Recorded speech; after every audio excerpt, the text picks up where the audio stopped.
All right, Coach, thank you for joining. We're going to start with Kellen Olson with Arizona Sports and then Cody Cunningham. Hey, Monty, what has impressed you the most with this surge for Atlanta the past couple of weeks with Nate under the helm? They shoot the ball really well. They have shooters all over the place. And Clint Capella has been one of the best players in the league. Doesn't get a lot of recognition in that category, but he's as important to this team as anybody in the league is to their team. And so the way he's changed their defense puts a lot of pressure on the rim, blocking shots, offensive rebounding in general. He's just a stud of a big man. And we have to do a really good job as a team to rebound the ball and not give him, extra possessions and watch him in transition and his dives to the basket.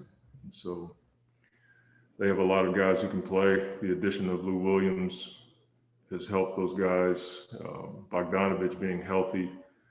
Gallo's a multi-dimensional offensive guy, and hadn't even mentioned Trae Young. So they have a lot of guys who can hoop. Next is Cody Cunningham with Suns.com and then Dwayne Rankin. Hey, Coach. Obviously, you've talked a lot about Chris this season and, the impact he's made on this team. As we get closer to, MVP voting and all NBA selections, is there any specific moment you can recall this year that really just speaks to, his leadership and just the impact he's had on this team, whether it's from practice or a game or huddle or just anything that may have stood out to you? Well, not one thing. I think it's just the list of things that he's consistently done all year long. The energy, the focus, the ability to, care every single day about the team, his individual teammates, being there for them, willingness to teach, also, listening to them. He's been pretty consistent as a leader for us this year. And, obviously on the floor, he's been tremendous. So I can't say one thing has stood out. You just watch him, and I've watched him all season long, have a huge impact on our team. Next, we'll go to Dwayne Rankin with the Arizona Republic, followed by Jackson Frank. Thank you. Coach, just a couple of things. One, obviously Jay is out again tonight. Is this something that you hope doesn't linger into the playoffs, or do you see him, getting better and getting back on the floor by the time the playoffs begin? I don't really have anything to say about his situation. There's no new updates. We hope to get him back here soon. When we get back home, I'm sure we'll reevaluate that situation. Okay.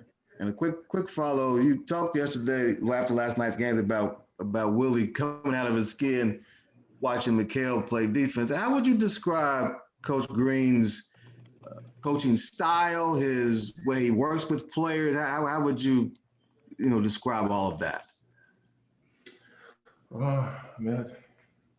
Describing his style. Is this American Idol? I don't know. It's American Idol, Coach. That's what it is. I don't know how you describe somebody's coaching style. I mean, he's a really good coach. He has a presence about him. He has the respect of the team based on his work ethic and the way he conveys a message to them. He works hard. I don't know how I couldn't put it into one word other than he has a character and integrity about him, but he also has a presence that guys respect. They know he played, but now they're seeing him in this role. Chris has remarked to me this year that it's been so cool to watch Willie in this particular role on a daily basis because they were teammates a few times, and now he's seeing Willie in a different capacity. It's had an impact on him to see Willie, give a game plan or, get the guys together for a defensive adjustment, that kind of thing. I think until you see somebody in that world, you really don't know them that way. I think it's had a huge impact on Chris, but I hope that helps. Next is Jackson Frank with Uprocks, and then Gina Mizell. Hey, Coach. I know you've talked about this previously, but Mikal mentioned last month that he thought last year that conversation he had with you in Memphis was kind of a turning point for him. I'm just kind of curious, what was the tone of that kind of conversation? How did you see that maybe represent a turning point for him over the last year or so? It was just a direct conversation that I have with every player on our team over the course of the season. The intention is to help the player. A lot of it is me listening to what they think and then giving them, my opinion of what I feel is best for them and our team, but mostly to help them. It was just one of many conversations that I have with players that they probably get tired of, but I think over the long haul, most of them would admit that they're helpful for them and our team.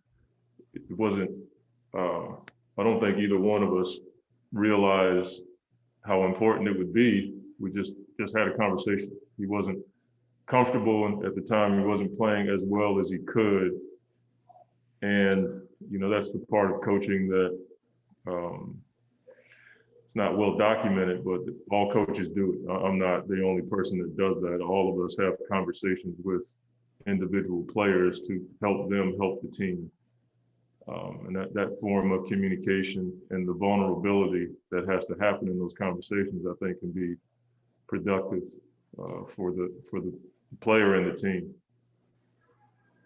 Next is Gina Mizell with Suns.com, and then Christos Saltis. Hey, Monty, to follow up on that topic, is that type of conversation one of those calling up moments that you talk about so frequently? Not necessarily. It can be.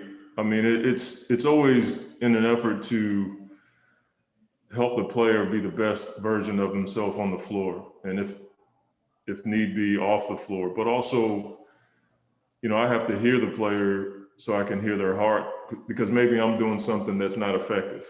And I've said this to the guys over my tenure here, I'm not trying to be right, I'm trying to be effective. And, help me be effective by sharing with me what you think, and then I'll share what I think, and maybe we can mesh the two to help the team. So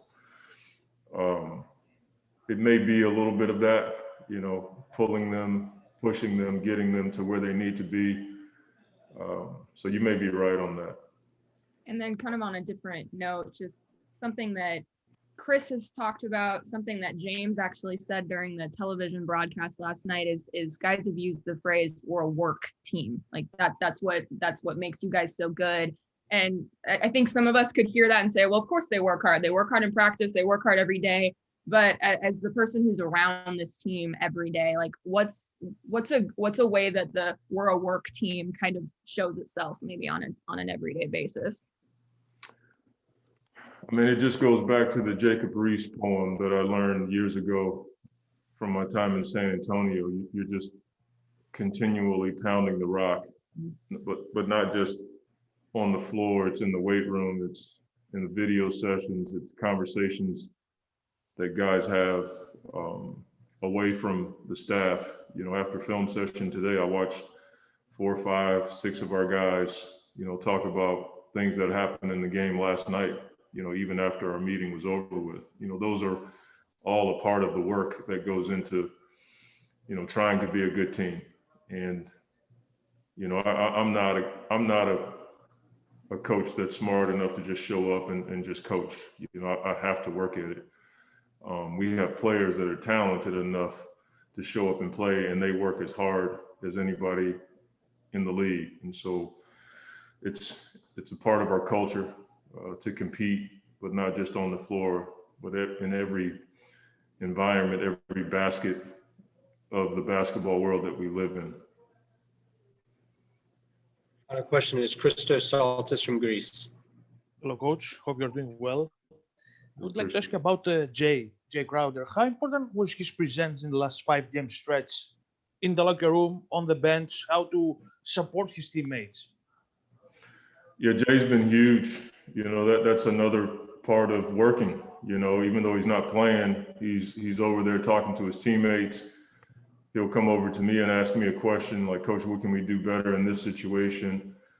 you know, I've asked him about a couple of substitutions that I was about to make before I made them, because I trust his IQ. I trust he has a great feel for the game, and I trust that. And so, to answer your question, Christos, I think Jay's a gamer and he's a competitor and he's all about the team. And so, even though he hasn't played, he's had an impact on our program. Appreciate your time, Coach. Thank you.